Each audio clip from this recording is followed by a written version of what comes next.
So Indian കോൺസ്റ്റിറ്റ്യൂഷന്റെ പ്രധാനപ്പെട്ട മൊഡ്യൂളുകളിൽ ഒന്നാണ് പൊളിറ്റിക്കൽ ഇക്കോണമി എന്ന് പറയുന്നത്. ഇന്ത്യയുടെ പൊളിറ്റിക്കൽ ഇക്കോണമിയെ കുറിച്ച് പറയുന്നത്.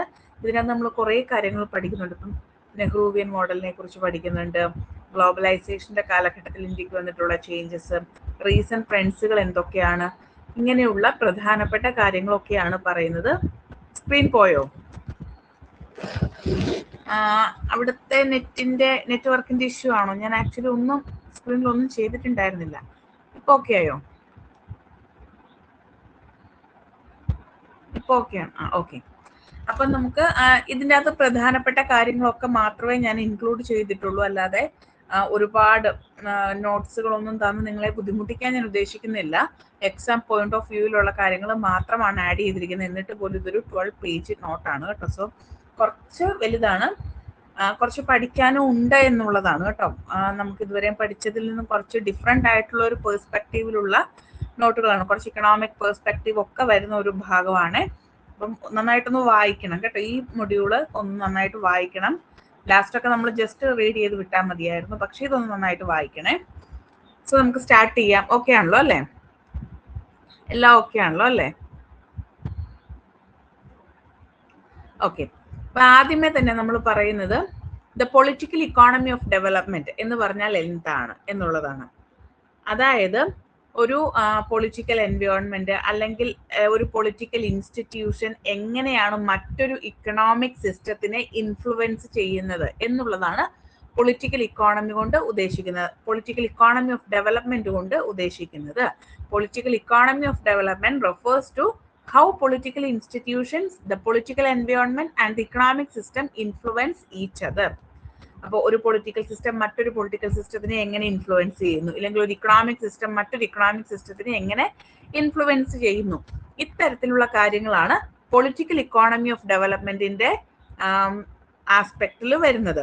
ഇനി ഇന്ത്യയുടെ പെർസ്പെക്റ്റീവിൽ നോക്കുകയാണെങ്കിൽ നമ്മുടെ ഡെവലപ്മെന്റ് എന്ന് പറയുന്നത് ഓൾമോസ്റ്റ് എല്ലാം തന്നെ ഒരു കൊളോണിയൽ ലെഗസി ഫോളോ ചെയ്യുന്നുണ്ട്. കാരണം 1600 മുതൽ ഏകദേശം 1947 വരെ ബ്രിട്ടീഷുകാരാണ് ഇന്ത്യ ഭരിച്ചിരുന്നത് എന്നുള്ളത് കൊണ്ട് തന്നെ അവരുടെ ആ ഒരു ലെഗസി നമ്മൾ എപ്പോഴും ഫോളോ ചെയ്യാൻ താല്പര്യപ്പെട്ടിരുന്നു. ഇല്ലെങ്കിൽ നമ്മളെ ഒന്ന് ഇങ്ങനെ ഡിറൈവ് ചെയ്തെടുക്കുന്നതിൽ ഇത്തരത്തിലുള്ള കൊളോണിയൽ ലെഗസീസിന് വലിയൊരു പ്രാധാന്യമുണ്ട്.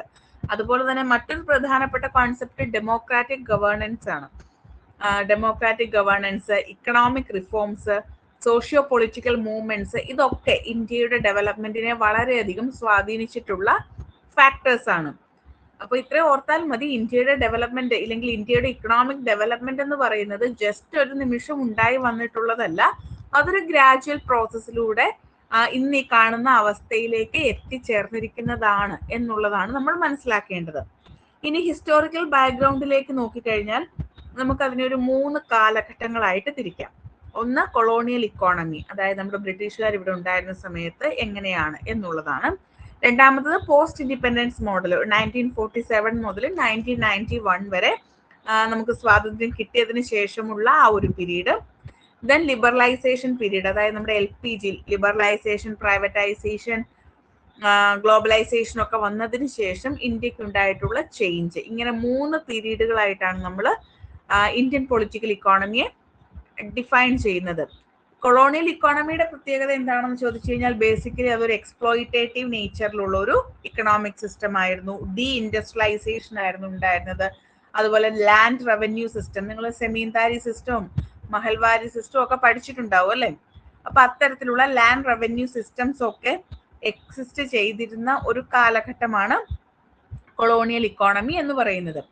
വളരെ എക്സ്പ്ലോയിറ്റേറ്റീവ് ആയിട്ടുള്ള ഒരു നേച്ചറാണ്. എന്ന് വെച്ചാൽ മൊത്തത്തിൽ എന്താണ് അവർ ഉദ്ദേശിക്കുന്നത്? ഇന്ത്യയെ ചൂഷണം ചെയ്യുക, ഇന്ത്യയുടെ വെൽത്ത് ഒക്കെ ബ്രിട്ടനിലേക്ക് കൊണ്ടുപോവുക. അത് തന്നെയായിരുന്നു അവരുടെ ഫോക്കസ് എന്ന് പറയുന്നത്. അതുകൊണ്ട് മൊത്തത്തിൽ ഒരു എക്സ്പ്ലോയിറ്റേറ്റീവ് നേച്ചറിലാണ് കൊളോണിയൽ ഇക്കോണമി നിലകൊള്ളുന്നത്. രണ്ടാമതായിട്ട് പറഞ്ഞ പോസ്റ്റ് ഇൻഡിപെൻഡൻസ് മോഡലാണ്. പോസ്റ്റ് ഇൻഡിപെൻഡൻസ് മോഡലിന്റെ പ്രധാനപ്പെട്ട ഒരു ഫോക്കസ് എന്ന് പറയുന്നത് നെഹ്റുവിയൻ സോഷ്യലിസം, അതായത് വെൽഫെയർ സ്റ്റേറ്റ് ഒക്കെ ഫോക്കസ് ചെയ്തുകൊണ്ടുള്ള ഒരു സിസ്റ്റമാണ് പറയുന്നത്. നെഹ്റുവിയൻ സോഷ്യലിസം എന്ന് പറഞ്ഞാൽ വെൽഫെയർ സ്റ്റേറ്റ്, ഫാബിയൻ സോഷ്യലിസം എന്ന് പറയും. അപ്പം വെൽഫെയർ സ്റ്റേറ്റ് ആണ് പ്രധാനമായിട്ട് ഫോക്കസ് ആയിട്ട് വരുന്നത്. പ്ലാനിങ് ഇക്കോണമി ഉണ്ട്, അതുപോലെ പബ്ലിക് സെക്ടറിന് പ്രാധാന്യം കൊടുക്കുന്ന ഒരു കാലഘട്ടമാണ് പോസ്റ്റ് ഇൻഡിപെൻഡൻസ് മോഡൽ എന്ന് പറയുന്നത്. 1947 മുതൽ 1991 വരെയുള്ള പീരീഡ് ആണ് ഈ ഒരു കാലഘട്ടമായിട്ട് കൺസിഡർ ചെയ്യുന്നത്. ദെൻ മൂന്നാമത്തേത് ലിബറലൈസേഷൻ പീരീഡ് ആണ്. നമ്മുടെ ന്യൂ ഇക്കണോമിക് റിഫോംസ് 1992 വന്നതിന് ശേഷം ഉള്ള പീരീഡ് ആണ് നമ്മൾ ലിബറലൈസേഷൻ പീരീഡ് എന്ന് പറയുന്നത്. അപ്പോൾ ഈ ഒരു കാലഘട്ടത്തിന്റെ പ്രത്യേകത എന്താണെന്ന് ചോദിച്ചു കഴിഞ്ഞാൽ പുതിയ 3 ടേംസുകൾ ലിബറലൈസേഷൻ, പ്രൈവറ്റൈസേഷൻ, ഗ്ലോബലൈസേഷൻ കൊണ്ടുവന്നു. ഒപ്പം തന്നെ ഒരു ഗ്ലോബൽ ഇക്കോണമി ഇല്ലെങ്കിൽ ഒരു ഓപ്പൺ മാർക്കറ്റ് സിസ്റ്റം ഒക്കെ ഇവിടെ കൊണ്ടുവന്നിട്ടുണ്ട് എന്നുള്ളത് ഈ ഒരു കാലഘട്ടത്തിന്റെ പ്രത്യേകതയാണ് എന്നുള്ളത് ഓർത്തു വെച്ചേക്കുക. ഓക്കെ, ഒരു സെക്കൻഡ്. ഓക്കെ, ഇനി നമ്മൾ പറയുന്ന models of development in India ആണ്. അപ്പം നെഹ്റുവിയൻ മോഡൽ ക്വസ്റ്റ്യൻ ചോദിക്കുന്നതാണ്, ഗാന്ധിയൻ മോഡലും ചോദിക്കുന്നതാണ്. അതായത് ഈ മോഡൽസ് പൊതുവെ എക്സാമിന് ചോദിക്കുന്നതാണ് കേട്ടോ. അപ്പൊ ഈ ഒരു ടേബിൾ പഠിച്ചാൽ മതി, അതിൽ അപ്പുറത്തേക്കൊന്നും പഠിക്കേണ്ട കാര്യമില്ല. നെഹ്റുവിയൻ മോഡലിന്റെ ഫീച്ചേഴ്സ് എന്തൊക്കെയാണ്? ഒരു സെൻട്രൽ പ്ലാനിംഗ് സിസ്റ്റം ഉണ്ട്, അതുപോലെ പബ്ലിക് സെക്ടറിന് ഡൊമിനൻസ് കൊടുക്കുന്നതാണ്, ഇമ്പോർട്ട് സബ്സ്റ്റിറ്റ്യൂഷൻ ആണെന്ന് വെച്ചാൽ ഇറക്കുമതിക്കൊക്കെ പ്രാധാന്യം കൊടുക്കുന്നതാണ്. ഇനി ഇവിടെ ഫേസ് ചെയ്യുന്ന പ്രധാനപ്പെട്ട ക്രിറ്റിസിസംസ് എന്തൊക്കെയാണ്? ബ്യൂറോക്രാറ്റിക് ഡിലേസ് ഉണ്ടാവും അല്ലെ, അതായത് ഗവൺമെന്റൽ ആക്ടിവിറ്റീസ് വളരെ സ്ലോ ആയിരിക്കും. പിന്നെ ഇൻഎഫിഷ്യൻസി, കാര്യക്ഷമത വളരെയധികം കുറവായിരുന്നു എന്നുള്ളതാണ് നെഹ്റുവിയൻ മോഡലിന് ഉയർന്നു വന്നിട്ടുള്ള പ്രധാനപ്പെട്ട ക്രിറ്റിസിസം എന്ന് പറയുന്നത്. അപ്പൊ നെഹ്റുവിയൻ മോഡലിന്റെ features central planning, public sector ഇമ്പോർട്ടൻസിന് കൊടുക്കുന്നു, ഇമ്പോർട്ട് സബ്സ്റ്റിറ്റ്യൂഷന് പ്രാധാന്യം കൊടുക്കുന്നു എന്നുള്ളതാണ്. ക്ലിയർ ആയോ? ഇത്രയും ക്ലിയർ ആയോ? ഈ പറഞ്ഞതൊക്കെ ക്ലിയർ ആയോ? ഇതൊരു കുറച്ച് ഡിഫിക്കൽട്ട് ആയിരിക്കും, എനിവേ വായിച്ചാൽ മതി കേട്ടോ.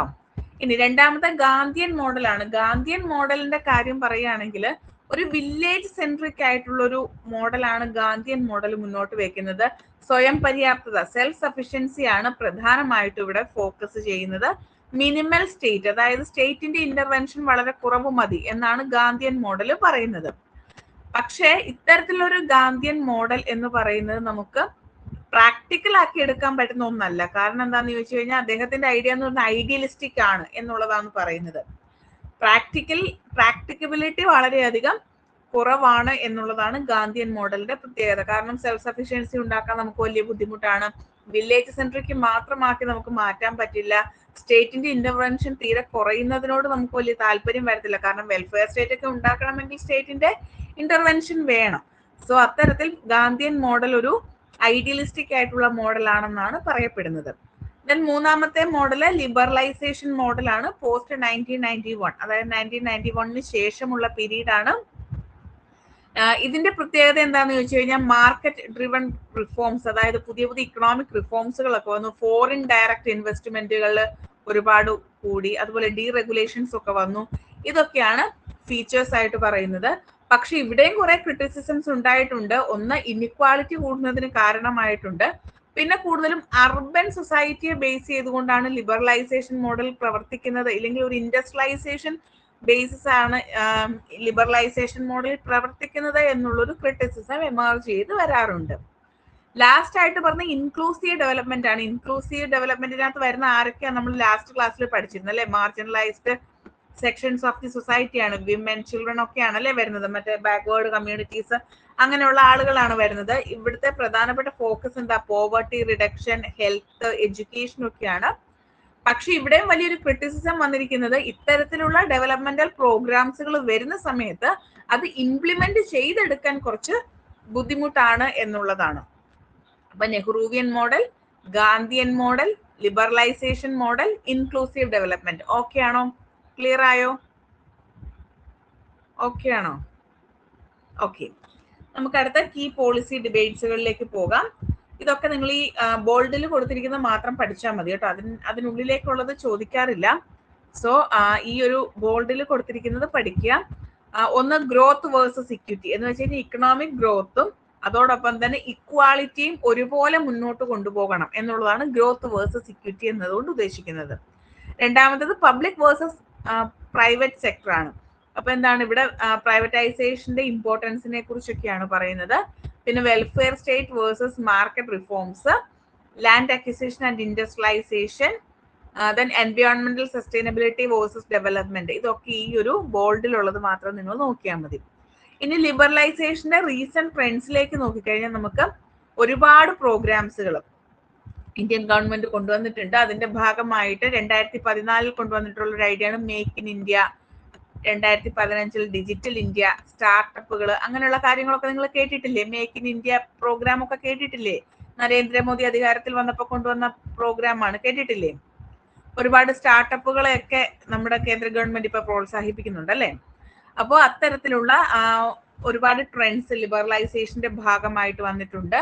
അതുപോലെ തന്നെ ബിസിനസ്സുകളൊക്കെ ചെയ്യാൻ വളരെയധികം എളുപ്പമാണ് അല്ലെ? നമുക്കൊരു ഗ്ലോബൽ മാർക്കറ്റിംഗ് സിസ്റ്റം തന്നെയുണ്ട് അല്ലെ? പിന്നെ ഫോറിൻ ഡയറക്റ്റ് ഇൻവെസ്റ്റ്മെന്റിന്റെ അളവ് കൂടിയിട്ടുണ്ട്. ഇപ്പം ഡിഫൻസിന്റെ കാര്യത്തിൽ, അതുപോലെ ടെലികോമിന്റെ കാര്യത്തിലൊക്കെ എന്താണ് ഫോറിൻ ഡയറക്റ്റ് ഇൻവെസ്റ്റ്മെന്റ് ഉണ്ട്. പിന്നെ പബ്ലിക് സെക്ടർ അണ്ടർടേക്കിങ്സിലൊക്കെ പ്രൈവറ്റൈസേഷൻ ചെയ്തിട്ടുണ്ട്. ഇപ്പൊ നമ്മുടെ എയർപ്ലെയിൻസ്, എയർ ട്രാവലിംഗ് സിസ്റ്റംസ് ഒക്കെ പ്രൈവറ്റൈസ് ചെയ്തു. അതുപോലെ BPCL അങ്ങനെയുള്ള കാര്യങ്ങളൊക്കെ ഇപ്പം പ്രൈവറ്റൈസ് ചെയ്തിട്ടുണ്ട് അല്ലെ? പബ്ലിക് സെക്ടർ അണ്ടർടേക്കിങ്സിന് കുറച്ചുകൂടെ അതിനൊന്ന് പ്രൈവറ്റൈസ് ചെയ്യുന്നതിന് പ്രാധാന്യം കൊടുത്തിട്ടുണ്ട്. പിന്നെ ലേബർ റിഫോംസ്, ലേബർ ലോസ് ഒക്കെ ഒരുപാട് കൂടുതലായിട്ട് കൊണ്ടുവന്നിട്ടുണ്ട്. ദെൻ ഗവേണൻസ് എന്ന് പറയുമ്പോൾ നമുക്ക് ട്രാൻസ്പെറൻസി, ഗവേണിംഗ് സിസ്റ്റത്തിൽ ട്രാൻസ്പെറൻസി കൊണ്ടുവരിക, അക്കൗണ്ടബിലിറ്റി കൊണ്ടുവരിക എന്നുള്ളതിന്റെ ഭാഗമൊക്കെ ആയിട്ട് ഗവേണൻസ്, അതുപോലെ ഈസിനെസ് ആക്കാൻ വേണ്ടി. ഇപ്പൊ നമ്മൾ നേരത്തെയൊക്കെ ഒരു ബിൽ പേയ്മെന്റ് ഒക്കെ ചെയ്യണമെങ്കിൽ, ഇപ്പൊ KSEBയുടെ ബില്ലാണെങ്കിൽ നമ്മൾ എന്ത് ചെയ്യണമായിരുന്നു? KSEB ഓഫീസിൽ പോയി ബിൽ പേയ്മെന്റ് നടത്തണമായിരുന്നു അല്ലെ? അതുപോലെ ഏത് ബില്ലാണെങ്കിലും, മൊബൈൽ റീചാർജ് ആണെങ്കിൽ കടയിൽ പോയി റീചാർജ് നമ്മൾ ആ ഒരു സ്ക്രാച്ച് കാർഡൊക്കെ യൂസ് ചെയ്തിട്ട് സ്ക്രാച്ച് ചെയ്തിട്ടായിരുന്നു അല്ലെ ചെയ്തുകൊണ്ടിരുന്നത്.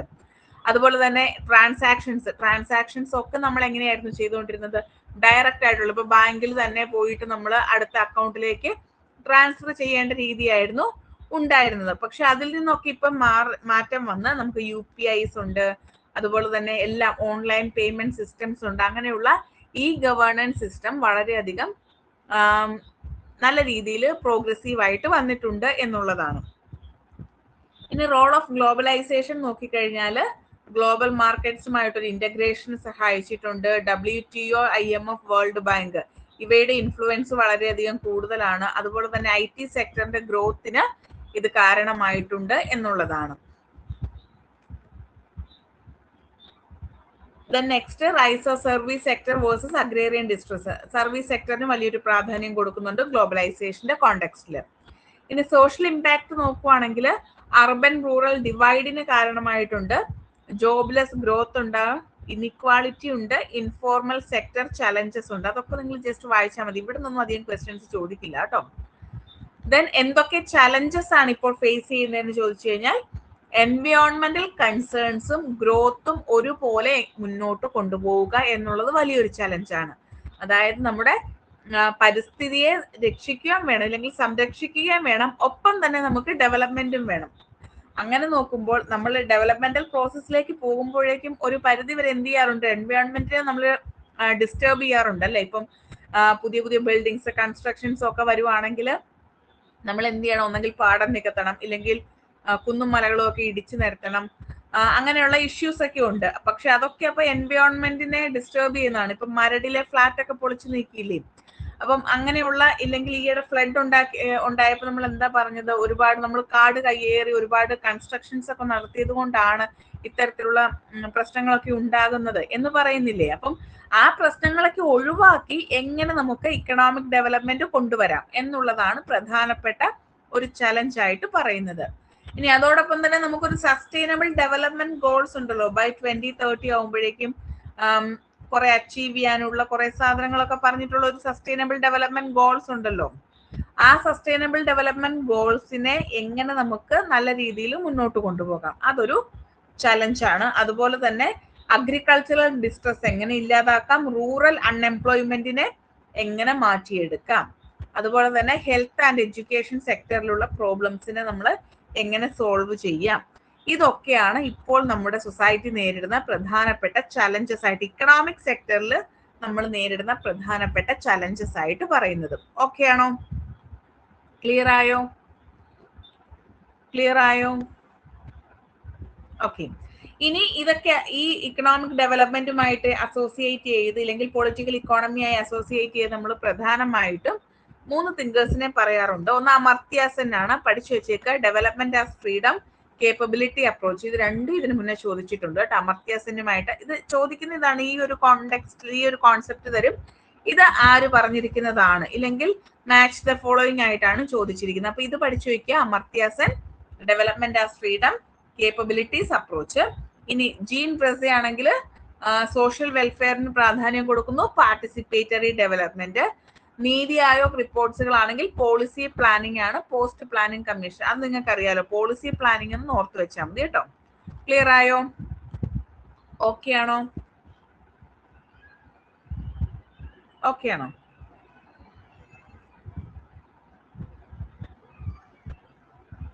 ഓക്കെ. അപ്പോ നെക്സ്റ്റ് ആയിട്ട് നമ്മൾ പറയുന്നത് features of India's political economy ആണ്. അതിൽ ഫസ്റ്റ് വൺ ഡെമോക്രാറ്റിക് ഫ്രെയിംവർക്ക് ആണ്. ഡെമോക്രാറ്റിക് ഫ്രെയിംവർക്ക് എന്ന് വെച്ചാൽ എന്താ? നമ്മുടെ ഡെമോക്രസി എങ്ങനെയുള്ള ഡെമോക്രസിയാ? നമ്മുടെ ഡെമോക്രസി എങ്ങനെയുള്ള ഡെമോക്രസിയാ? നമ്മുടെ ഡെമോക്രസി എങ്ങനെയുള്ള ഡെമോക്രസിയാ? പാർലമെന്ററി ഡെമോക്രസി ആണ് അല്ലെ? അറിയാലോ അല്ലെ? പാർലമെന്ററി ഡെമോക്രസി ആണ്. യൂണിവേഴ്സൽ അഡൾട്ട് സഫ്രേജ് എന്ന് പറയുന്ന ആ ഒരു കോൺസെപ്റ്റ്. എന്താ യൂണിവേഴ്സൽ അഡൾട്ട് സഫ്രേജ് എന്ന് പറഞ്ഞാൽ? യൂണിവേഴ്സൽ അഡൾട്ട് സഫ്രേജ് എന്ന് പറഞ്ഞാൽ എന്താ?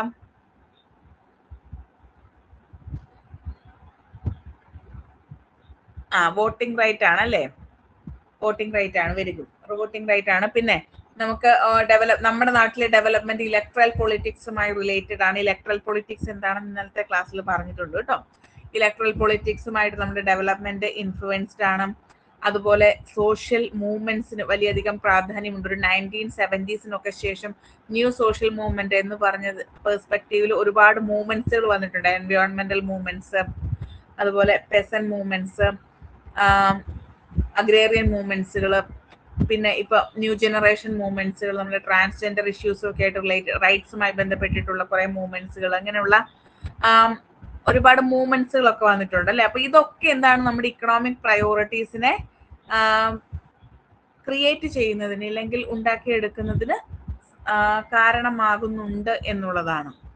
ഇനി നമ്മുടെ പൊളിറ്റിക്കൽ ഇക്കോണമിയുടെ മറ്റൊരു പ്രത്യേകതയാണ് നമ്മുടെ ഒരു മിക്സഡ് ഇക്കോണമിയാണ് അല്ലെ? നമ്മുടെ ഒരു പ്യുവർ സോഷ്യലിസ്റ്റ് ഇക്കോണമി അല്ല, പ്യുവർ ക്യാപിറ്റലിസ്റ്റ് ഇക്കോണമി അല്ല, ഒരു മിക്സ്ഡ് ഇക്കോണമിയാണ് അല്ലെ?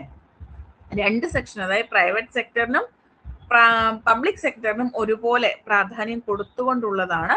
അപ്പൊ നമുക്ക് ആദ്യത്തെ 5 year പ്ലാൻസ് ഒക്കെ നോക്കിക്കഴിഞ്ഞാൽ തന്നെ അറിയാം, ഇത്തരത്തിലുള്ള സ്റ്റേറ്റ് ലെഡ് ഡെവലപ്മെന്റ് ആണ് ആദ്യത്തെ കാലഘട്ടങ്ങളിലൊക്കെ ഫോക്കസ് ചെയ്തിരുന്നത്. പിന്നീട് 1991 ശേഷം ന്യൂ ഇക്കണോമിക് റിഫോംസിന് ശേഷമാണ് ഒരു മാർക്കറ്റ് ഓറിയന്റഡ് ഇക്കോണമിയിലേക്കൊക്കെ നമ്മൾ ഫോക്കസ് കൊണ്ടുപോകുന്നത്. അതുവരെ നമ്മൾ എപ്പോഴും എന്താണ്? ഒരു സ്റ്റേറ്റ് ലെഡ് ഡെവലപ്മെന്റ് അല്ലെങ്കിൽ സ്റ്റേറ്റിന് പ്രാധാന്യമുള്ള ഒരു ഡെവലപ്മെന്റ് സിസ്റ്റത്തിലാണ് നമ്മൾ വിശ്വസിച്ചിരുന്നത് അല്ലെ? പക്ഷെ ഇന്ത്യ പോലുള്ള ഒരു രാജ്യത്തിൽ അങ്ങനെ ചെയ്താൽ മാത്രമേ ആ ഒരു ഡെവലപ്മെന്റൽ പ്രോസസ്സ് നടക്കുമായിരുന്നുള്ളൂ എന്നുള്ളതാണ്. അതുകൊണ്ട് തന്നെയാണ് നമ്മൾ അത്തരത്തിലൊരു സിസ്റ്റം ഫോളോ ചെയ്തത്. എന്നാൽ കാലങ്ങൾ മാറുന്നതിനനുസരിച്ച് നമുക്കൊരു സസ്റ്റൈനബിലിറ്റി ഉണ്ടായതിനു ശേഷം നമ്മൾ എന്ത് ചെയ്യുന്നു? നമ്മൾ മാർക്കറ്റ് ഓറിയന്റഡ് ഇക്കോണമിയിലേക്ക് ഷിഫ്റ്റഡ് ആകുന്നു എന്നുള്ളതാണ്. ദെൻ നമ്മുടെ ഇന്ത്യയെ സംബന്ധിച്ച് സ്റ്റേറ്റ് ഒരു പ്രധാനപ്പെട്ട ഫാക്ടർ ആണ്. ഇൻഫ്രാസ്ട്രക്ചർ ഡെവലപ്മെന്റിന്റെ കാര്യത്തില്, ഇൻഡസ്ട്രിയുടെ കാര്യത്തില്, വെൽഫെയറിന്റെ കാര്യത്തിലൊക്കെ 1947 ശേഷം തന്നെ സ്റ്റേറ്റ് ആണ് ഒരു ഡൊമിനന്റ് റോള് വഹിച്ചിട്ടുള്ളത് എന്നുള്ളതാണ്. ലിബറലൈസേഷൻ വന്നതിന് ശേഷം പോലും നമ്മുടെ സ്റ്റേറ്റിന് ഈ ഒരു ഇക്കോണമിയുടെ കാര്യത്തിൽ അതിന്റെ റെഗുലേഷൻ, റീഡിസ്ട്രിബ്യൂഷൻ, ഗവേണൻസും ഒക്കെ ആയി ബന്ധപ്പെട്ടിട്ട് ഒരു വലിയ കൺട്രോളിംഗ് സിസ്റ്റം തന്നെ സ്റ്റേറ്റിന് ഉണ്ട് എന്നുള്ളതാണ്. ഇപ്പം അമിതമാവാതെ സ്റ്റേറ്റ് കൺട്രോൾ ചെയ്യുന്ന ഒരുപാട് ലോസ് ആൻഡ് റെഗുലേഷൻസ് ഇപ്പോഴും നമ്മുടെ സൊസൈറ്റിയിൽ നിലനിൽക്കുന്നുണ്ട്. സോ എല്ലാ കാലഘട്ടത്തിലും സ്റ്റേറ്റിന് വലിയൊരു റോള് നമ്മുടെ സിസ്റ്റത്തിൽ ഉണ്ട് എന്നുള്ളതാണ്. ദെൻ ഇക്കണോമിക് ലിബറലൈസേഷനും ഗ്ലോബലൈസേഷനെയും കുറിച്ചാണ് പറയുന്നത്. നമ്മൾ ഓൾറെഡി പറഞ്ഞതാണ്. FDI പ്രൊമോട്ട് ചെയ്യുന്നുണ്ട്, ഗ്ലോബൽ മാർക്കറ്റ് ഇന്റഗ്രേഷൻ ഉണ്ട്, IT സെക്ടറിന്റെ ഗ്രോത്ത് ഉണ്ട്, എക്സ്പോർട്സുകൾ കൂടിയിട്ടുണ്ട്. പണ്ട് നമ്മൾ ഇമ്പോർട്ട്സ് ആയിരുന്നു കൂടുതലായിട്ടുണ്ടായിരുന്നെങ്കിൽ 1991 ശേഷം നമുക്ക് എക്സ്പോർട്സുകൾ കൂടുതലായിട്ടുണ്ട് എന്നുള്ളതാണ്. പിന്നെ സോഷ്യൽ ഇൻഇക്വാളിറ്റി ആൻഡ് എക്സ്ക്ലൂഷൻ, അതായത് ജെൻഡർ, നമ്മുടെ ഈ സ്ത്രീകളെയൊക്കെ വളരെയധികം ഉൾക്കൊള്ളിച്ചുകൊണ്ടുള്ള ഒരു ഡെവലപ്മെന്റിലാണ് ഇപ്പൊ നമ്മൾ ഫോക്കസ് ചെയ്യുന്നത്. ദെൻ ഇത് സോഷ്യൽ റിഫോം മൂവ്മെന്റ്സുകളുടെ കാര്യങ്ങളൊക്കെ ഞാൻ പറഞ്ഞിട്ടുണ്ട്. അവിടെ ഒക്കെ നിങ്ങളൊന്ന് വായിച്ചു നോക്കിയാൽ മതി. ഓൾറെഡി പറഞ്ഞ കാര്യങ്ങൾ തന്നെ റെപ്പറ്റീഷൻ ആണ്. ഇനിയുള്ളത് ഫെഡറലിസം ആൻഡ് റീജിയണൽ ഡെവലപ്മെന്റ് ആണ്. ഫെഡറലിസം എന്ന് പറയുമ്പോൾ സെൻട്രൽ സ്റ്റേറ്റ് റിലേഷൻസ് ആണ് അല്ലെ, അതായത് സ്റ്റേറ്റിനും സെൻട്രൽ ഗവൺമെന്റിനും സെപ്പറേറ്റ് ആയിട്ടുള്ളൊരു റൈറ്റ്സ്, അതായത് പോളിസീസ് ഒക്കെ തീരുമാനിക്കാനുള്ള റൈറ്റ്സിനെ കുറിച്ചാണ് പറയുന്നത്. അപ്പം അത്തരത്തിലുള്ള സെൻട്രൽ സ്റ്റേറ്റ് റിലേഷൻസും ഇക്കണോമിക് പോളിസീസിനെ ഇൻഫ്ലുവൻസ് ചെയ്യുന്നുണ്ട് എന്നുള്ളതാണ്. നമ്മുടെ ഇന്ത്യയെ സംബന്ധിച്ചിടത്തോളം ചില സ്റ്റേറ്റുകൾ വളരെ ഫാസ്റ്റ് ആയിട്ട് തന്നെ ഡെവലപ്മെന്റിലേക്ക് എത്തുന്നുണ്ട്, എന്നാൽ ചില സ്റ്റേറ്റുകൾ വളരെ സ്ലോ ആയിട്ടാണ് എത്തുന്നത് എന്നുള്ളതാണ്. അപ്പോൾ അതൊക്കെ എന്താണ് നമ്മുടെ ഒരു ഇക്കണോമിക് സിസ്റ്റത്തിന്റെ അല്ലെങ്കിൽ സ്റ്റേറ്റ് ഇക്കണോമിക് സിസ്റ്റത്തിന്റെ ഒരു പ്രത്യേകത അനുസരിച്ചിട്ടാണ് അത്തരത്തിലുള്ള ഡെവലപ്മെന്റിലേക്കൊക്കെ എത്തിച്ചേരുന്നതെന്നാണ്. ഇനി ഡെവലപ്മെന്റ് വേഴ്സസ് ഡിസ്പ്ലേസ്മെന്റ്. ഇപ്പം ഇതിന്റെ ഒരു കാര്യം പറഞ്ഞു കഴിഞ്ഞാൽ ഇൻഫ്രാസ്ട്രക്ചർ ഡെവലപ്മെന്റ് ഇല്ലെങ്കിൽ നമ്മുടെ ഇക്കണോമിക് ഡെവലപ്മെന്റ് ഉണ്ടാകുന്ന സമയത്ത് എല്ലാ കാലഘട്ടത്തിലും ഡിസ്പ്ലേസ്മെന്റ് ഉണ്ടാകാറുണ്ട്. എന്താ ഡിസ്പ്ലേസ്മെന്റ് എന്ന് പറഞ്ഞാൽ? ഡിസ്പ്ലേസ്മെന്റ് എന്ന് പറഞ്ഞാൽ എന്താ? ഡിസ്പ്ലേസ്മെന്റ് എന്ന് പറഞ്ഞാൽ എന്താ?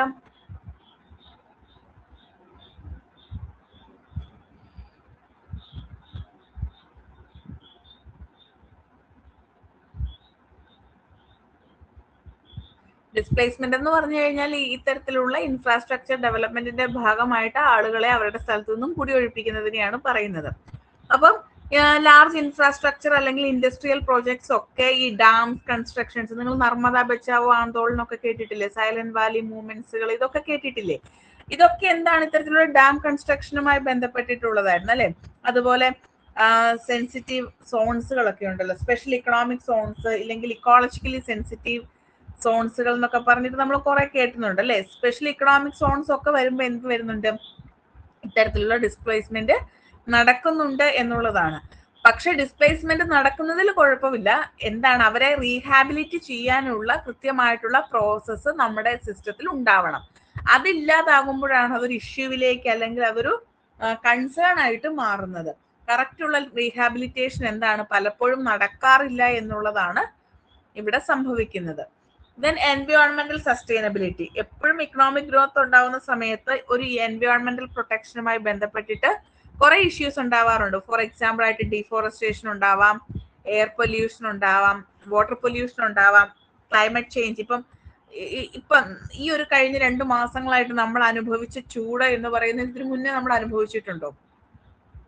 ഈ ഒരു 2 മാസമായിട്ട് ഇല്ലെങ്കിൽ ഈ 2026 2025 ഉണ്ടായിട്ടുള്ള ഒരു ചൂട് ഒരു 2005 നമ്മൾ ചൂട് എന്താണെന്ന് പോലും നമ്മൾ അധികം കണ്ടിട്ടില്ല അല്ലെ. അല്ലെങ്കിൽ ഒരു 2016 പോലും എന്താണ് നമുക്ക് ഇത്രയും ചൂടൊന്നും ഉണ്ടായിരുന്നില്ല. പക്ഷെ ഇപ്പോഴെങ്ങനെയാണ്? ഇപ്പൊ നമുക്ക് മഴ പെയ്താൽ പോലും, ഈവൻ ഇപ്പൊ പോലും നല്ല മഴയുണ്ട്, എന്നാൽ പോലും നമുക്ക് ആ ഒരു ചൂട് മാറുന്നുണ്ടോ? അല്ലെങ്കിൽ ആവി എന്ന് പറയുന്ന ആ ഒരു സാധനം മാറുന്നില്ല അല്ലെ. ഇതുവരെ മഴ ഉണ്ടായിട്ടില്ല എന്നാണോ? മഴ ആയില്ലേ നിങ്ങളുടെ നാട്ടിലേക്കൊന്നും? ഓക്കെ, നമുക്കിവിടെ കാലവർഷം തുടങ്ങി നാട്ടോ തോന്നുന്നു. ഫുൾ ടൈം മഴയാണ്. ഇത്രയും ചൂടല്ലേ? ഇത്രയും ചൂട് നമുക്ക് ഇതുവരെ വന്നിട്ടില്ല. ഈ ഒരു 2026 ഭയങ്കര ചൂടായിരുന്നു അല്ലെ. നമുക്ക് സഹിക്കാൻ പറ്റത്തില്ലാത്തൊരു ചൂടായിരുന്നു അല്ലെ. അപ്പൊ ഈ ഒരു ഇത്തരത്തിലുള്ള ക്ലൈമറ്റ് ചേഞ്ചിന്റെ ഒരു പ്രധാനപ്പെട്ട കാരണം നമ്മുടെ ഇക്കണോമിക് ഡെവലപ്മെന്റിന്റെ പേരിൽ നമ്മൾ ചെയ്തിട്ടുള്ള നമ്മുടെ ആക്ടിവിറ്റീസ് ഒക്കെ തന്നെയാണ്. മരങ്ങൾ മുറിച്ചു മാറ്റുന്നു, ഫോറസ്റ്റ് ഇല്ലാതാക്കുന്നു, നമ്മൾ ഇക്കോസിസ്റ്റത്തിനെ നമ്മൾ ഭയങ്കരമായിട്ട് വേദനിപ്പിച്ചു എന്നുള്ളതാണ് ഈ ഒരു ക്ലൈമറ്റ് ചേഞ്ചിന് വലിയ കാരണമാവുന്നത്. ഇപ്പം മഴ വരുമ്പം ഹെവി മഴയാണ് അല്ലെ, ഫ്ലഡ് വരുന്നു, ആളുകൾ മരിക്കുന്നു, പ്രശ്നം, ലാൻഡ് സ്ലൈഡ്സ് പ്രശ്നങ്ങളാണ് അല്ലെ. ചൂട് വരുമ്പോൾ ഭയങ്കര ചൂട്, ഒരു രക്ഷയില്ലാത്തൊരവസ്ഥ. അപ്പൊ ഇത്തരത്തിലുള്ള ഒരു എക്സ്ട്രീം ക്ലൈമറ്റ് സിറ്റുവേഷനിലേക്ക് എത്താനുള്ള ഒരു കാരണം ഈ പറയുന്ന ഡെവലപ്മെന്റ് ആണ് എന്നുള്ളതാണ് ഇവിടെ പറയുന്നത്. സോ അതിന് വേണ്ടിയിട്ട് നമ്മൾ എന്ത് ചെയ്യണം? ഗ്രീൻ പോളിസീസ് ഫോക്കസ് ചെയ്യണം, റിന്യൂവബിൾ എനർജി സോഴ്സസ് കൂടുതലായിട്ട് യൂസ് ചെയ്യണം, സസ്റ്റൈനബിൾ ഡെവലപ്മെന്റ് ഗോൾസ് എപ്പോഴും ഫോളോ ചെയ്യണം എന്നുള്ളതാണ് നമ്മൾ പറയുന്നത്. ക്ലിയർ ആയോ? ഓക്കെ ആണോ? ഓക്കെ ആണോ? ഇത്രയും കാര്യങ്ങൾ ഓക്കെ ആണോ? ഓക്കെ. ഇനി നമ്മൾ പറയുന്നത് ഇന്ത്യയുടെ ഡെവലപ്മെന്റ് മോഡൽസുമായി ബന്ധപ്പെട്ടിട്ടുള്ള പ്രധാനപ്പെട്ട ഡിബേറ്റ്സുകളാണ്. നമ്മൾ ഓൾറെഡി ഇത് ഡിസ്കസ് ചെയ്തു, എന്നാലും കുറച്ചുകൂടി ഡീറ്റെയിൽ ചെയ്തിട്ട് നമ്മൾ പറയുകയാണ്. ഇതിൽ നിന്ന് ക്വസ്റ്റ്യൻസ് ചോദിക്കാം, പക്ഷെ ഒരുപാട് ഡീറ്റെയിലിംഗ് ആയിട്ടല്ല ചോദിക്കുക. ഏതൊക്കെ പീരീഡ് ആണ്, ഏതൊക്കെ കാലഘട്ടമാണ്, അങ്ങനെ ഒരു രീതിയിലേക്കാണ് ചോദിക്കുക കേട്ടോ. അപ്പൊ നമുക്കറിയാം ഇന്ത്യയിൽ ധാരാളം മോഡൽസ് ഓഫ് ഡെവലപ്മെന്റ് ഉണ്ടായിട്ടുണ്ട്. ഓരോന്നും ഡിഫറെന്റ് ആയിട്ടുള്ള വിഷൻസ്, അതായത് എങ്ങനെ നമുക്ക് ഗ്രോത്ത് അച്ചീവ് ചെയ്യാം, ഇല്ലെങ്കിൽ നമുക്ക് എങ്ങനെ ഇക്വിറ്റി ഉണ്ടാക്കിയെടുക്കാം, അല്ലെങ്കിൽ സോഷ്യൽ ജസ്റ്റിസ് എങ്ങനെ ഉണ്ടാക്കിയെടുക്കാം, ഇത്തരത്തിലുള്ള കാര്യങ്ങളെ ഫോക്കസ് ചെയ്തുകൊണ്ട് ഡിഫറെന്റ് ആയിട്ടുള്ള മോഡൽസ് നമ്മുടെ ഇന്ത്യയിൽ ഉണ്ടായിട്ടുണ്ട്. അതില് ഫസ്റ്റ് മോഡൽ എന്ന് പറയുന്നത് നെഹ്റുവിയൻ മോഡലാണ്. അതൊരു സ്റ്റേറ്റ് ലെഡ് ഇൻഡസ്ട്രിയലൈസേഷൻ ആണ് എന്നുള്ളതാണ്. അതായത് സ്റ്റേറ്റിന് പ്രാധാന്യം കൊടുത്തുകൊണ്ടുള്ളൊരു ഇൻഡസ്ട്രിയലൈസേഷൻ ആണ് നെഹ്റുവിയൻ മോഡലിൽ പറയുന്നത്. അത് പഠിച്ചു വെക്കുക. പീരീഡ് എന്ന് പറഞ്ഞാൽ 1947 തൊട്ട് 1991 വരെയാണ്. സ്വാതന്ത്ര്യത്തിന് ശേഷം നമ്മുടെ ഫസ്റ്റ് പ്രൈം മിനിസ്റ്റർ ആയിട്ടുള്ള ജവഹർലാൽ നെഹ്റു അദ്ദേഹത്തിന്റെ സക്സസേഴ്സും ആണ് ഈ ഒരു മോഡൽ അഡ്വക്കേറ്റ് ചെയ്തിട്ടുള്ളത്. ആൻഡ് ഇതിൽ കൂടുതലായിട്ടും അവർ പറഞ്ഞിരിക്കുന്ന കാര്യങ്ങൾ, ഒന്ന് പബ്ലിക് സെക്ടർ ഡൊമിനൻസ് ആണ്. അതായത് ഇന്ത്യയിലെ പ്രധാനപ്പെട്ട ഇൻഡസ്ട്രീസ് ഒക്കെ തന്നെ, ഇപ്പം ഫോർ എക്സാമ്പിൾ ആയിട്ട് സ്റ്റീല്, എനർജി, ട്രാൻസ്പോർട്ടേഷൻ, ഡിഫൻസ്, ഇങ്ങനെയുള്ള പ്രധാനപ്പെട്ട ഇൻഡസ്ട്രീസ് ഒക്കെ തന്നെ ഗവൺമെന്റിന്റെ കൺട്രോളിൽ ആയിരിക്കണം എന്നുള്ളതാണ്. ആൻഡ് ഇത്തരത്തിലുള്ള റിസോഴ്സസിനെ ഒക്കെ ഡെവലപ്പ് ചെയ്യുന്നതിന് വേണ്ടിയിട്ട് ഒരു പ്ലാനിംഗ് കമ്മീഷൻ ഉണ്ടായിരിക്കും. ആ പ്ലാനിംഗ് കമ്മീഷൻ ഓരോ 5 വർഷം കൂടുമ്പോഴും 5 ഇയർ പ്ലാൻസ് എന്ന രീതിയിൽ ആ അടുത്ത 5 വർഷത്തേക്ക് എന്തൊക്കെ ചെയ്യണം എന്നതിനെ കുറിച്ച് വ്യക്തമായിട്ടുള്ള ധാരണ ഉണ്ടാക്കിയിരിക്കും എന്നുള്ളതാണ്. ക്ലിയർ ആയോ? ഒന്നാമത്തെ പോയിന്റ് ക്ലിയർ ആയോ?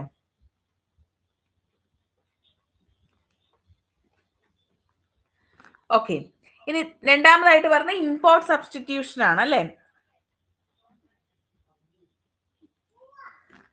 കൂടുതലായിട്ടും ഡൊമസ്റ്റിക് ഇൻഡസ്ട്രീസിലേക്ക് ഫോക്കസ് കൊടുത്തുകൊണ്ട് നമ്മൾ എന്ത് ചെയ്യാണ്, ഇമ്പോർട്ടുകൾ തടയുക എന്നുള്ളതായിരുന്നു രണ്ടാമത്തെ ഫോക്കസ് ആയിട്ട്, ഇല്ലെങ്കിൽ രണ്ടാമത്തെ പ്രധാനപ്പെട്ട ഒരു ആസ്പെക്ട് ആയിട്ട് പറയുന്നത്. സോ ഇമ്പോർട്ട് സബ്സ്റ്റിറ്റ്യൂഷൻ ആണ്. ദെൻ സെൻട്രലൈസ്ഡ് പ്ലാനിങ് എന്ന് പറഞ്ഞു കഴിഞ്ഞാൽ സ്റ്റേറ്റിന് ഫുൾ കൺട്രോൾ, ഇല്ലെങ്കിൽ സ്റ്റേറ്റ് ആയിരിക്കണം എങ്ങനെ റിസോഴ്സ് അലോക്കേറ്റ് ചെയ്യണം, ഇല്ലെങ്കിൽ ഇൻഡസ്ട്രിയൽ ഗ്രോത്ത് എങ്ങനെ അച്ചീവ് ചെയ്യണം, ഇത്തരത്തിലുള്ള കാര്യങ്ങളിലെല്ലാം ഒരു ഡിസിഷൻ മേക്കിംഗ് പവർ ആയിട്ട് പ്രവർത്തിക്കുക സ്റ്റേറ്റ് ആയിരിക്കും എന്നുള്ളതാണ്. പിന്നെ കൂടുതലായിട്ടും ഹെവി ഇൻഡസ്ട്രി ആണ് ഈ നെഹ്റുവിയൻ മോഡൽ ഫോക്കസ് ചെയ്തിരുന്നത്. ഇപ്പൊ ഞാൻ പറഞ്ഞല്ലോ, സ്റ്റീൽ പ്ലാന്റ്സ്, മെഷീനറി, അങ്ങനെയുള്ള, അതായത് നമ്മുടെ മൈനിങ് ഒക്കെ പോലുള്ള കാര്യങ്ങൾക്കായിരുന്നു കൂടുതലായിട്ടും ഇവര് ഫോക്കസ് ചെയ്തിരുന്നത് എന്നുള്ളതാണ്. ഇനി ഇതിന് ധാരാളം ക്രിറ്റിസിസംസ് വരുന്നുണ്ട്. ഒന്ന്, ഒരു ബ്യൂറോക്രാറ്റിക് കൺട്രോൾ, അതായത് സ്റ്റേറ്റിന്റെ ഓവർ ഇടപെടൽ ഉണ്ടെന്ന് പറഞ്ഞു അല്ലെ. അപ്പൊ അതൊരു ഇൻഎഫിഷ്യൻസിയിലേക്ക് ലീഡ് ചെയ്യും, കോമ്പറ്റീഷൻ ഇല്ലാതാകും. കാരണം പ്രൈവറ്റ് സെക്ടറിലേക്ക് പോയി കഴിയുമ്പോഴല്ലേ കോമ്പറ്റീഷൻ ഉണ്ടാവത്തുള്ളൂ. കോമ്പറ്റീഷൻ ഉണ്ടായാലേ റാപ്പിഡ് ആയിട്ടുള്ള ഗ്രോത്ത് ഉണ്ടാവത്തുള്ളൂ. അപ്പം അതുകൊണ്ട് തന്നെ ഇൻഎഫിഷ്യൻസീസ് ക്രിയേറ്റ് ചെയ്യും, കോമ്പറ്റീഷൻ ഉണ്ടാവില്ല, സ്ലോ ഗ്രോത്ത് ആയിരിക്കും അവിടെ ഉണ്ടാവുക എന്നുള്ളതാണ്. രണ്ടാമത്തത് ലൈസൻസ് രാജ് ആണ്.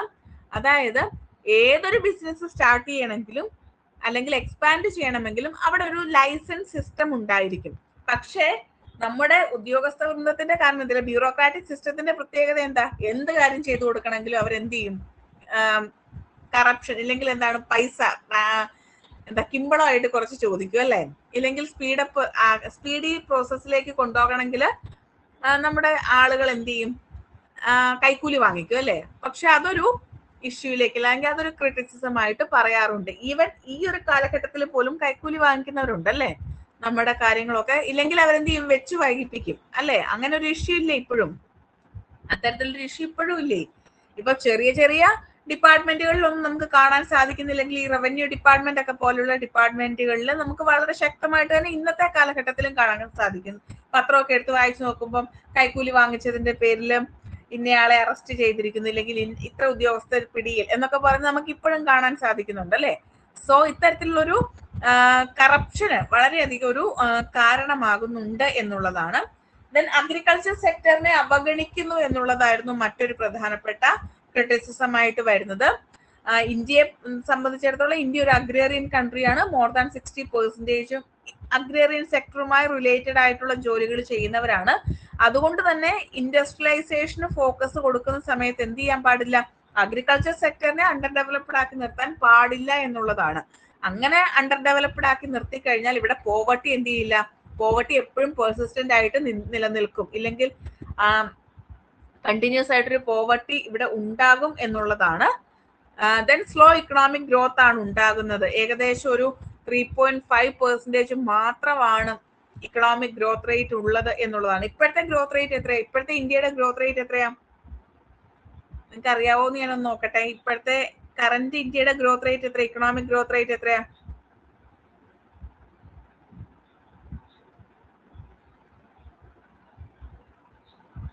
ഇപ്പോഴത്തെ ഇന്ത്യയുടെ ഇക്കണോമിക് ഗ്രോത്ത് എത്രയാ?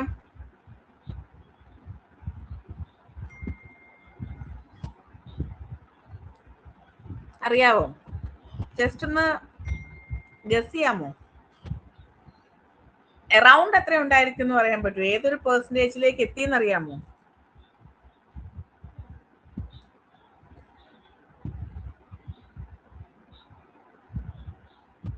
നമുക്കിപ്പോ ഒരു 6.5% അല്ലെങ്കിൽ 6.6% ഒക്കെയാണ് നമുക്ക് അറൗണ്ട് ആയിട്ട് പറയാവുന്നത് കേട്ടോ.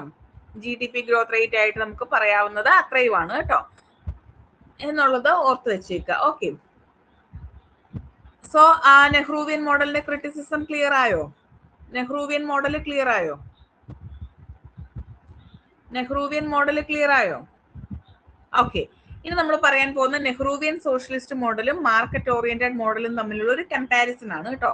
ഇത് നമ്മൾ പറഞ്ഞതൊക്കെ തന്നെയാണ്. ഇവിടെ നമ്മൾ സെൻട്രൽ പ്ലാനിങ്, പബ്ലിക് സെക്ടർ ഡൊമിനൻസിന് പ്രാധാന്യം കൊടുക്കുന്നു. ഇവിടെ പ്രൈവറ്റൈസേഷൻ, ഡീറെഗുലേഷൻ, ഗ്ലോബലൈസേഷൻ ആണ്. ഇവിടെ ഒരു സോവിയറ്റ് സ്റ്റൈൽ ഡെവലപ്മെന്റ് ആണ് ഇൻസ്പയർഡ് ആയിരിക്കുന്നതെങ്കിൽ ഇവിടെ 1991 ഇക്കണോമിക് റിഫോംസിലൂടെയാണ് ഇതിനെ ഇൻട്രൊഡ്യൂസ് ചെയ്തിരിക്കുന്നത്. സെൽഫ് റിലയൻസ്, ഇമ്പോർട്ട് സബ്സ്റ്റിറ്റ്യൂഷൻ ആണ് പ്രാധാന്യം. Efficiency, competition, foreign direct investment ആണ് ഇവിടെ ഫോക്കസ് ചെയ്യുന്നത്. ഇൻഎഫിഷ്യൻസി, റെഡ് ടേപ്പിസോ ഇവിടെ കൂടുതലാണ്, അതായത് കറപ്ഷൻ, അഴിമതി കൂടുതലാണ്. പക്ഷെ ഇവിടുത്തെ ഇഷ്യൂ എന്താ? ഇൻഇക്വാളിറ്റി ആണ് അല്ലെ? കാരണം എന്താണെന്ന് വെച്ചാൽ ഡെവലപ്ഡ് ആകാത്തവർക്ക് ഈ പറയുന്ന ഓപ്പൺ മാർക്കറ്റ് ഒക്കെ ചൂസ് ചെയ്യാൻ പാടാണ് എന്നുള്ളതാണ്. അപ്പൊ അത്തരത്തിലുള്ള ഇൻഇക്വാളിറ്റി ഇവിടെ ഉണ്ടാവാനുള്ളൊരു സാധ്യതയുണ്ട് എന്നുള്ളതാണ്. ഇനി രണ്ടാമത്തെ മോഡൽ നമ്മുടെ ലിബറലൈസേഷൻ മോഡലാണ് കേട്ടോ. ഇപ്പൊ പറഞ്ഞിട്ടുള്ള ലിബറലൈസേഷൻ മോഡലാണ്. അതിനെ നമ്മൾ മാർക്കറ്റ് ഓറിയന്റഡ് റിഫോംസ് എന്ന് വിളിക്കും. 1991 തൊട്ട് ഇപ്പൊ വരെയുള്ള ഒരു കാലഘട്ടമാണ് പറയുന്നത്. 1991 ഈ ബാലൻസ് ഓഫ് പേയ്മെന്റ് ഇഷ്യൂ ഒക്കെ വന്നതോടുകൂടിയാണ് നമ്മുടെ ന്യൂ ഇക്കണോമിക് പോളിസി ഇൻട്രൊഡ്യൂസ് ചെയ്യാനുള്ള ഒരു സിറ്റുവേഷനിലേക്ക് എത്തിച്ചേരുന്നത്. അന്നത്തെ ഫിനാൻസ് മിനിസ്റ്റർ ആയിട്ടുള്ള ഡോക്ടർ മൻമോഹൻ സിംഗിന്റെ നേതൃത്വത്തിലാണ് ന്യൂ ഇക്കണോമിക് പോളിസി വരുന്നത്. അന്നത്തെ പ്രൈം മിനിസ്റ്റർ നരസിംഹ റാവു ആണ് കേട്ടോ. അതൊക്കെ ഒന്ന് പഠിച്ചു വെച്ചേക്കാം. ന്യൂ ഇക്കണോമിക് പോളിസി ഇൻട്രൊഡ്യൂസ് ചെയ്യുന്ന സമയത്ത് പ്രൈം മിനിസ്റ്റർ, ഫിനാൻസ് മിനിസ്റ്റർ ഒക്കെ ഇമ്പോർട്ടന്റ് ആണ്, പഠിച്ചു വെച്ചേക്കുക കേട്ടോ. ഇനി ഇതിന്റെ പ്രധാനപ്പെട്ട ഫീച്ചേഴ്സ് എന്താന്ന് വെച്ചാൽ അതിന്റെ പ്രധാനപ്പെട്ട ഫീച്ചർ എന്ന് പറഞ്ഞാൽ shift from state controlled development to market oriented approach. സ്റ്റേറ്റിന് പ്രാധാന്യമുള്ളിടത്തു നിന്നും മാർക്കറ്റ് ഓറിയന്റഡ് ആയിട്ടുള്ള ഒരു അപ്രോച്ചിലേക്കാണ് ഈ പറയുന്ന ന്യൂ ഇക്കണോമിക് റിഫോംസ് അല്ലെങ്കിൽ ന്യൂ ഇക്കണോമിക് പോളിസി കൊണ്ടുവരുന്നത്.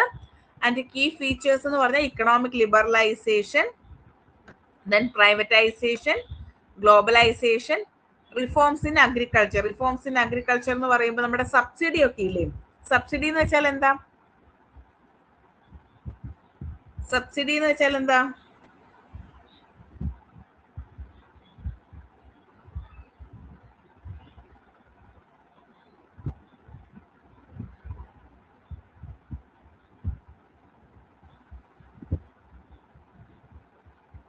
എന്താ സബ്സിഡി എന്ന് വെച്ചാൽ? റിഡക്ഷൻ. എന്ത് റിഡക്ഷനാ?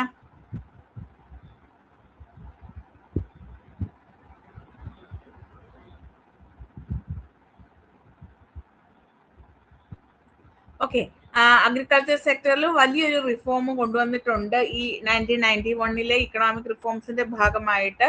ഒന്നാമത്തേത് അഗ്രികൾച്ചറൽ സെക്ടറിലുള്ള ഇല്ലെങ്കിൽ അഗ്രികൾച്ചറൽ മാർക്കറ്റ്സിലുള്ള ഗവൺമെന്റിന്റെ, സ്റ്റേറ്റിന്റെ ഡയറക്റ്റ് കൺട്രോള് ഇല്ലാതാക്കി, മറിച്ച് പ്രൈവറ്റ് കമ്പനീസിന് ഒരു ഗ്രേറ്റർ ഇൻവോൾവ്മെന്റ് കൊടുത്തു. ഇപ്പം സ്റ്റോറേജിന്റെ കാര്യത്തിലായാലും, ഫുഡ് പ്രോസസ്സിങ്ങിന്റെ കാര്യത്തിലായാലും, മാർക്കറ്റിങ്ങിന്റെ കാര്യത്തിലായാലും, എക്സ്പോർട്ട് ഇമ്പോർട്ട് ഒക്കെ ആണെങ്കിലും അത്തരത്തിലുള്ള കാര്യങ്ങളിലൊക്കെ പ്രൈവറ്റ് കമ്പനീസിന് വലിയൊരു പ്രാധാന്യം കൊടുത്തു എന്നുള്ളതാണ്. അതുപോലെ തന്നെ നമ്മുടെ ഇന്ത്യയുടെ എന്താണ് അഗ്രികൾച്ചറൽ സിസ്റ്റം പ്രവർത്തിക്കുന്നത് തന്നെ വേൾഡ് ട്രേഡ് ഓർഗനൈസേഷന്റെ റൂൾസിനനുസരിച്ചിട്ടാക്കി എന്നുള്ളതാണ്. ദെൻ ഫാർമേഴ്സ് എന്ത് ചെയ്തു? നേരത്തെ കൂടുതലായിട്ട് ഫുഡ് ക്രോപ്സ്, ഭക്ഷ്യവിളകളാണ്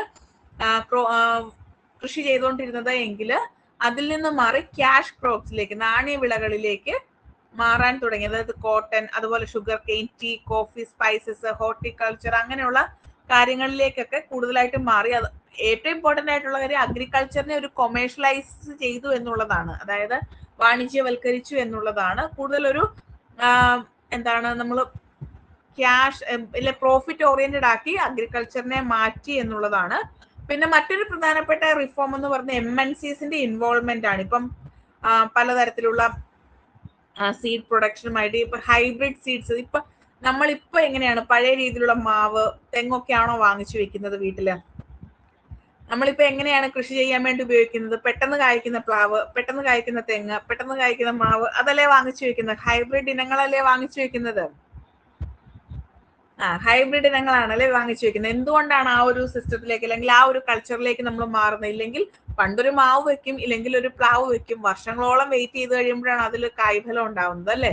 സോ എന്താണ് അവിടുത്തെ ഗ്രോത്ത്, ഫാർമേഴ്സിന്റെ ഇക്കണോമിക് ഗ്രോത്ത് എങ്ങനെയായിരിക്കും? വളരെയധികം കുറവാണ്. പക്ഷെ 1 ഇയർ 2 ഇയറിനുള്ളിൽ പ്രൊഡക്ഷൻ കിട്ടുന്ന, ഇല്ലെങ്കിൽ കായ്ഫലം ഉണ്ടാകുന്ന മരങ്ങളാണ് എങ്കിൽ നമുക്ക് കൂടുതലായിട്ടും പ്രോഫിറ്റ് ഓറിയന്റഡ് ആക്കാൻ പറ്റും, അല്ലെ? ഫാസ്റ്റ് ഗ്രോത്ത് ഉണ്ടാകും. വെരി ഗുഡ്, ഫാസ്റ്റ് ഗ്രോത്ത് ഉണ്ടാകും എന്നുള്ളതാണ്.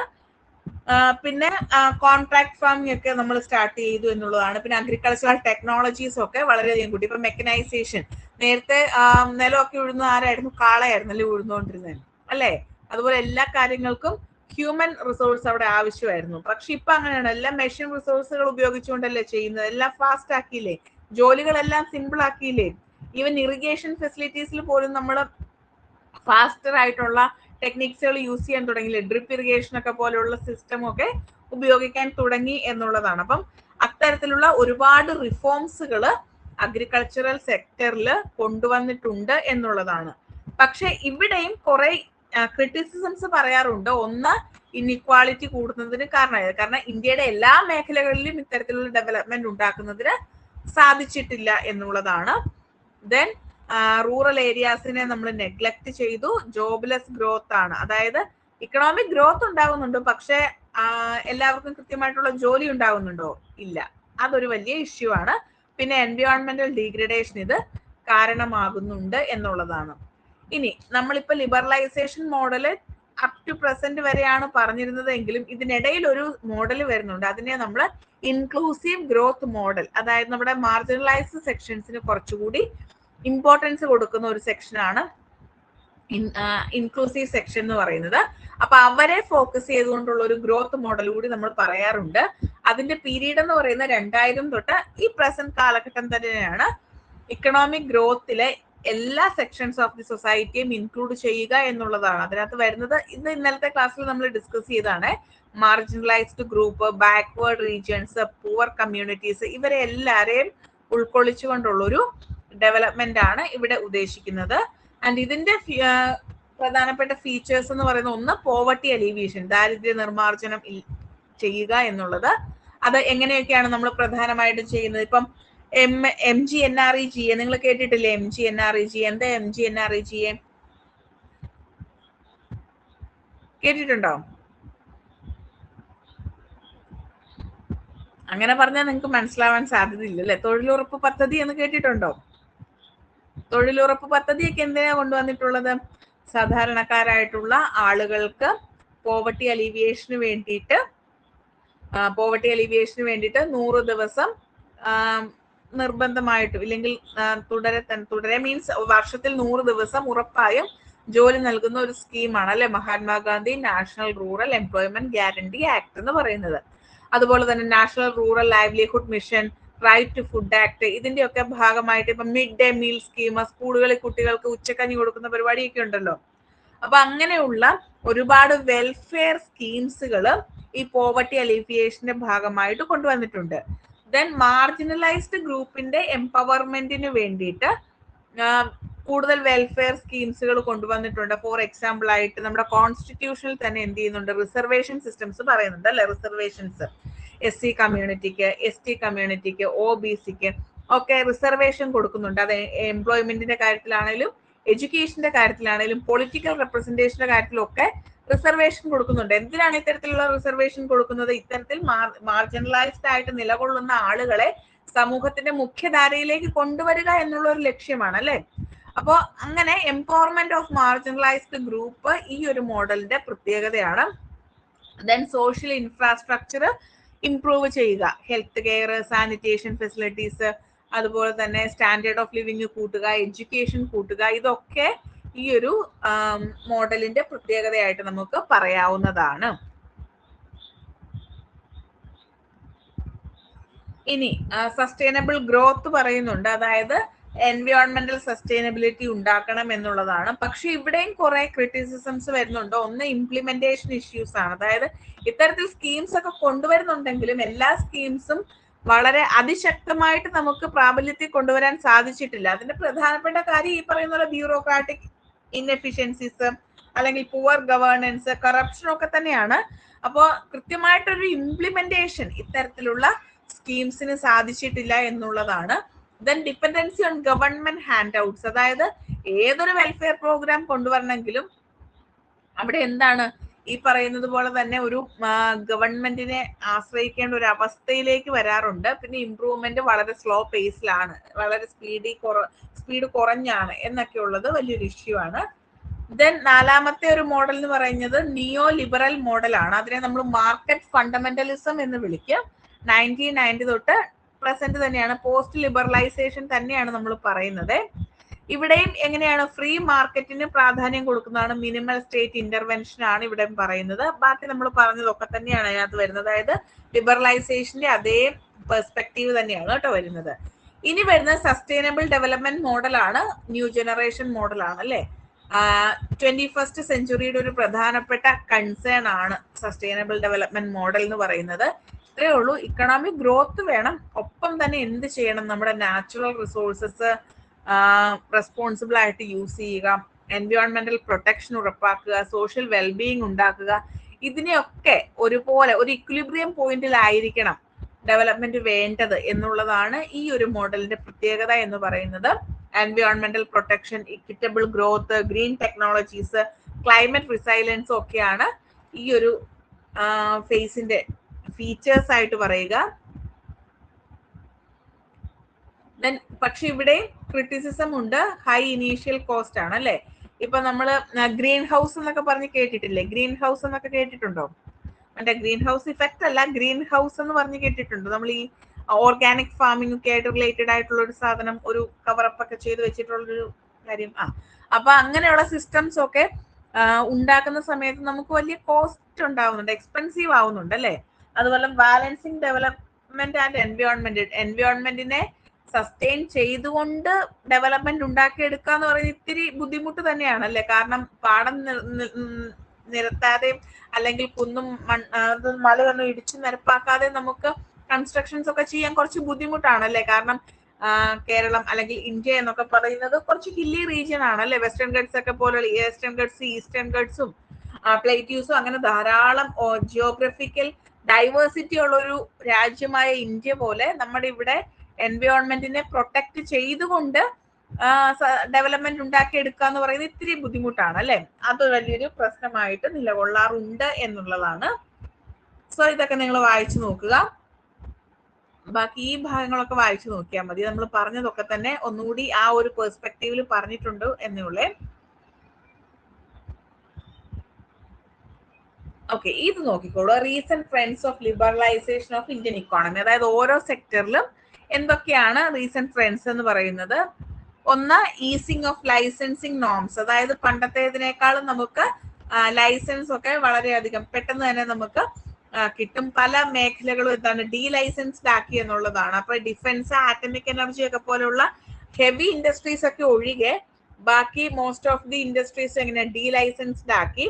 അതുപോലെ തന്നെ പല സെക്ടേഴ്സിലും 100% FDI അലൗ ചെയ്തു. ഡിഫൻസ് സെക്ടറിലെ FDI 74% കൂട്ടി, 74% ആക്കി കൂട്ടി.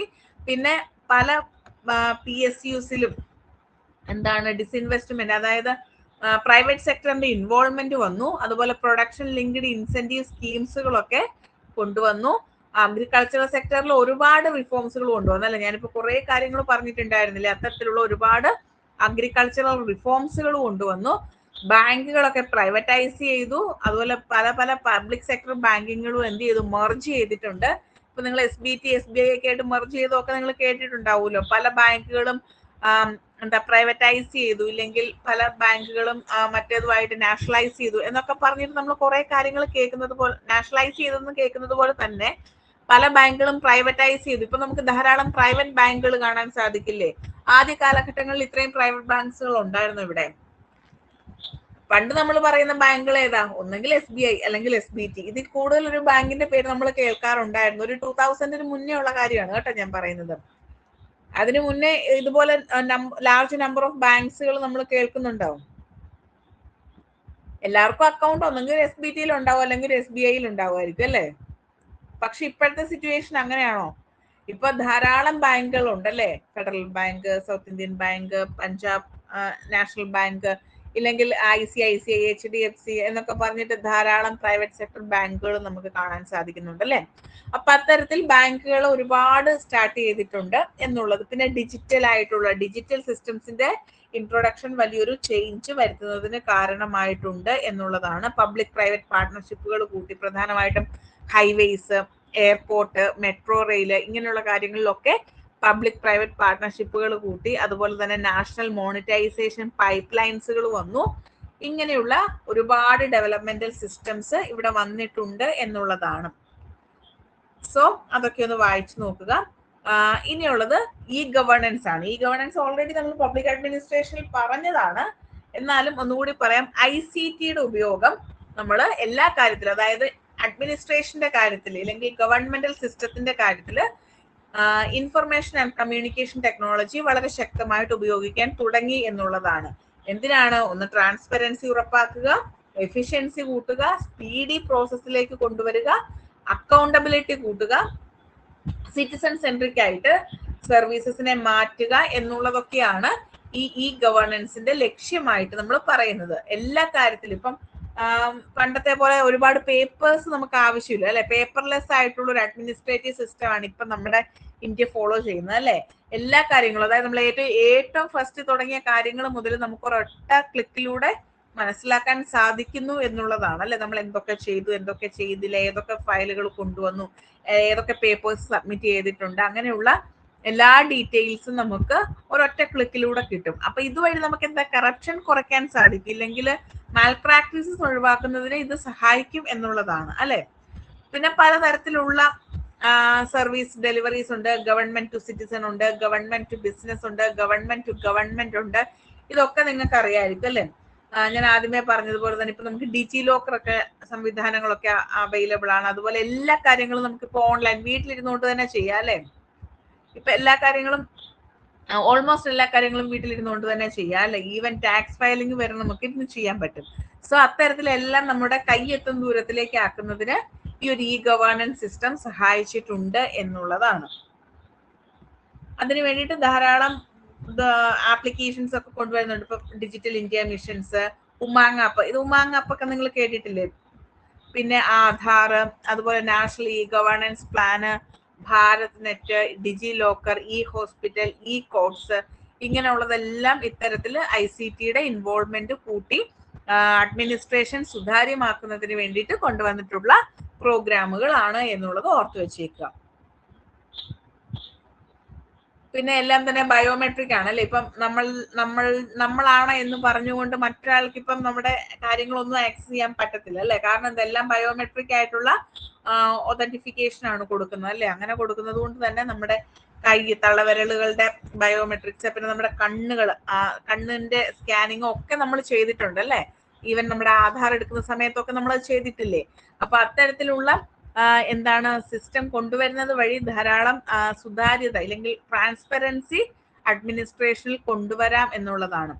ഇനി ഗവേണൻസിന്റെ ഭാഗമായിട്ട് വന്നിട്ടുള്ള ആക്ടിന്റെ വർഷം ഒന്ന് ഓർത്ത് വെച്ചേക്ക്. Information technology act, IT act 2000. ഈ വർഷം ഇമ്പോർട്ടന്റ് ആണ്, പഠിച്ചു വെച്ചേക്കണം. IT ആക്ട് നിലവിൽ വരുന്നത് 2000 എന്നുള്ളത് ഒന്ന് ഓർത്ത് വെച്ചേക്കുക. ഇതൊക്കെ നിങ്ങൾ വായിച്ചു നോക്കിയാൽ മതി കേട്ടോ, ബാക്കിയൊക്കെ വായിച്ചു നോക്കിയാൽ മതി.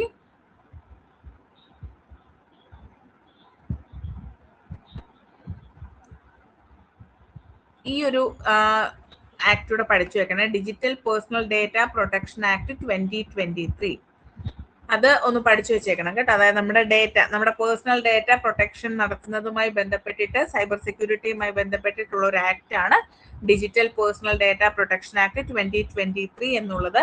ഇതിന്റെയൊക്കെ ഭാഗമായിട്ടാണ് ഇപ്പൊ നമ്മുടെ വാട്സപ്പിൽ പോലും പണ്ടൊക്കെ സ്റ്റേറ്റസ് ഇടുന്നത്, സ്റ്റേറ്റസ് ഇപ്പോഴും എടുക്കാൻ തോന്നുന്നു, ഇല്ലെങ്കിൽ നമ്മുടെ പ്രൊഫൈൽ ഫോട്ടോ ഒന്നും ഇപ്പൊ നമുക്ക് സ്ക്രീൻഷോട്ട് എടുക്കാൻ പറ്റത്തില്ല അല്ലെ. ഓൾമോസ്റ്റ് എല്ലാ ആപ്ലിക്കേഷൻസിന്റെയും ഇല്ലെങ്കിൽ ആപ്പുകളുടെയും നമ്മുടെ പ്രൊഫൈൽ ഫോട്ടോകള് സ്റ്റേറ്റസുകളും ഒക്കെ നമുക്ക് പ്രൈവസി സെറ്റിംഗ്സിൽ കൊടുക്കാൻ പറ്റും അല്ലെ. അങ്ങനെ നമ്മുടെ ഡേറ്റ ചോരുന്നത് നമുക്ക് തടയാൻ സാധിക്കും എന്നുള്ളതാണ് അല്ലെ. അങ്ങനെ ഒരു സിസ്റ്റം ഒക്കെ ഉണ്ട് അല്ലെ. പണ്ടൊക്കെ ഇപ്പൊ AI വന്നതോടുകൂടി അഡ്വാൻസ്ഡ് ആണ്. പണ്ട് ഈ മോർഫിംഗ് ഒക്കെ ചെയ്തുകൊണ്ടൊക്കെ ഇരുന്നത് ഇങ്ങനെയുള്ള വഴി നമ്മുടെ ഫോട്ടോ ഒക്കെ എടുത്തിട്ടായിരുന്നു അല്ലെ. അപ്പൊ അങ്ങനെയുള്ള സംവിധാനങ്ങൾക്കൊക്കെ ഇപ്പൊ ഒരു കൺട്രോളിങ് വന്നിട്ടുണ്ട് എന്നുള്ളതാണ് അല്ലെ. ഇപ്പൊ എല്ലാം അഡ്വാൻസ്ഡ് ആണ്. സോ ഇതൊക്കെ ഒന്ന് വായിച്ചു നോക്കുക. അപ്പൊ ഇത്രയും കാര്യങ്ങളാണ് പ്രധാനമായിട്ടും ഈ ഒരു ചാപ്റ്ററിൽ പഠിക്കാനുള്ളത്. ഇതിൽ നിങ്ങൾ ഓർത്ത് വെക്കേണ്ടത് മോഡൽസ്, നെഹ്റുവിയൻ മോഡല് അതൊക്കെ പഠിച്ചു വെക്കുക. അതൊക്കെ ഇമ്പോർട്ടന്റ് ആണ്. പിന്നെ ഈ വർഷങ്ങളൊക്കെ ഒന്ന് ഓർത്ത് വെച്ചേക്കുക. ഇത്രയും കാര്യങ്ങളൊക്കെയാണ് ഇമ്പോർട്ടന്റ്. ക്ലിയർ ആയല്ലോ അല്ലെ? ക്ലിയർ ആണോ? ഓക്കെ ആണോ? ഓക്കെ. അപ്പം